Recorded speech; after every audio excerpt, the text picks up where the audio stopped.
दरवाजे पर किसी ने हल्की सी दस्तक दी। दरवाज़ा अंदर से बंद है, अब क्या करें? मन नहीं है उठने का या किसी से बात करने का, पर उठकर दरवाज़ा तो खोलना ही पड़ेगा ना। क्या पता प्रणव यो कुछ भूल गया हो, पर चाबी, रुमाल, फाइलें सब याद रख कर दे दिए थे। उसने उठकर चिटकनी खोली तो दरवाजे पर एक अपरिचित महिला खड़ी थी। वह मात्र चेहरे से पहचान रही थी कि उसके सामने वाले फ्लैट में रहती हैं। कई बार दरवाज़ा खोलते बंद करते वक्त उसने इन महिला को बालकनी में खड़े देखा है। दरवाजे को पकड़ी प्रतिमा उलझन में थी। आइए। हेलो मैम, मिसेस कुलकर्णी, आपके सामने वाले फ्लैट में। ओह हाँ, आपको बालकनी में खड़े देखा था, आइए ना। प्रतिमा सहज होने की कोशिश के साथ दरवाजे से हटकर अंदर आ गई। घर की सजावट का मुआयना करती मिसेस कुलकर्णी ड्राइंग रूम में आ गई। 1 महीना हो गया जब से आप लोग रहने आए हैं। रोज़ सोचती हूँ आपसे मुलाकात करने की, पर जब फुर्सत होती है तो आपका दरवाज़ा बंद रहता है। आप व्यस्त रहती हैं, आराम करती होंगी, यही सोचकर आते आते रुक जाती हूँ। सोचा तो मैंने भी था कि आपसे मिलने आपके घर आऊँ, पर सोचती ही रही। इधर थोड़ी तबीयत भी ठीक नहीं है, इसलिए आलस कर गई। कहने को कह गई, पर अगले ही पल लगा कि तबीयत वाली बात नहीं बतानी चाहिए थी। क्या हुआ आपकी तबीयत को? मिसेस कुलकर्णी ने विस्मय से प्रश्न किया। फंस गई थी प्रतिमा, पर कुछ तो बोलना था ना, इसलिए कह दिया। कुछ खास नहीं हुई, थोड़ी सुस्ती सी रहती है। अच्छा समझी, खुशखबरी है ना? अरे भाई बतलाना तो चाहिए ना, हारी बीमारी पड़ोसी पहले काम आते हैं। चेहरे पर प्रसन्नता के मिले जुले भाव ने स्वतः उत्तर दे दिया। कितने दिन चढ़े हैं? 5वां महीना चल रहा है। प्रतिमा ने कह तो दिया, पर एक बार फिर खुद को मन ही मन टटोला। वह बात बतानी चाहिए थी या नहीं? कल को यह शादी के लिए पूछेंगी तो? उफ। फिर मिसेस कुलकर्णी ने अगला प्रश्न पूछा। पहला बच्चा है? हाँ, कहकर प्रतिमा चाय पानी की व्यवस्था के बहाने वहाँ से उठकर रसोई में आ गई। मन ही मन विचार करती हूँ कि चाय लेकर जाऊंगी तो बातचीत का विषय बदल दूंगी।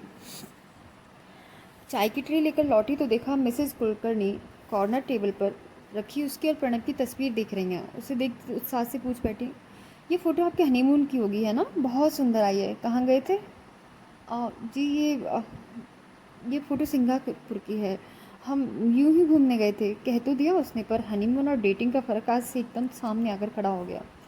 वह और प्रणव डेटिंग पर सिंगापुर गए थे और यह 5 माह का जीव तभी से उसकी कोख में है। क्यों नहीं खुलकर कह पाई कि यह बच्चा केवल उसका कहलाएगा? बगैर पुरुष के नाम के भी वह माँ कहला सकती है, एक स्वतंत्र माँ। प्रतिमा ने चाय का प्याला पकड़ाते हुए बात बदलने के लिए पूछा, आप कब से रह रही हैं इस फ्लैट में? जब मिस्टर कुलकर्णी ने मुझसे शादी की ना, तब यह फ्लैट में बुक करवा चुके थे। तुम्हें पता है प्रतिमा, मेरी डिलीवरी भी यहीं हुई थी, बेटा हुआ, फिर ऊपर वाले वर्मा जी के यहाँ भी। वो आपसे तुम पर आ गई थी।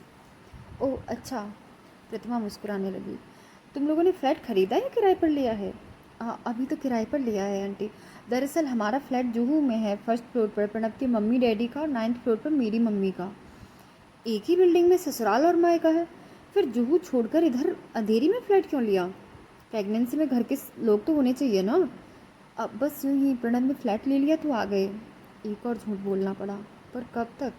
कह क्यों नहीं देती कि ससुराल का झंझट नहीं है, फ्लैट थोड़े छोटे हैं इसलिए इधर आ गए। कहने को तो कह गई, पर मन फिर एक बोझ लगने लगा।